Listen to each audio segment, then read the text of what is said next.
आवाज। पुराने शहर के किनारे खड़ी वो पुश्तैनी हवेली सालों से बंद पड़ी थी। लोगों का कहना था कि वहां जाने वाला कभी चैन से नहीं सोया, लेकिन आर्यन, जो पेशे से एक लेखक था, इन कहानियों को महज कोरी कल्पना मानता था।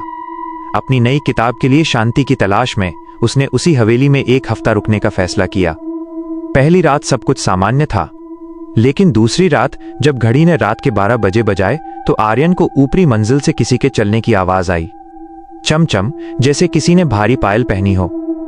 आर्यन टॉर्च लेकर ऊपर गया, लेकिन वहां सन्नाटे के सिवा कुछ नहीं था। तीसरी रात ठंड असाधारण रूप से बढ़ गई थी। आर्यन अपने कमरे में बैठा लिख रहा था कि तभी उसे अपने कान के पास एक ठंडी आह सुनाई दी। रुको। वो झटके से पलटा, पर वहां कोई नहीं था। घबराहट में उसने दरवाजा बंद करना चाहा, लेकिन कुंडी अपने आप गिर गई। अचानक कमरे के कोने में रखे आदमकद आईने में उसे अपनी परछाई के पीछे एक धुंधली आकृति दिखाई दी। वो एक औरत थी जिसके बाल चेहरे पर बिखरे थे और उसकी आंखों की जगह सिर्फ गहरे गड्ढे थे। आर्यन की चीख गले में ही दब गई।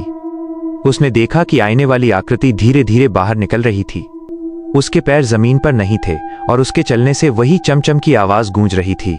आर्यन पीछे हटा, लेकिन दीवार से टकरा गया।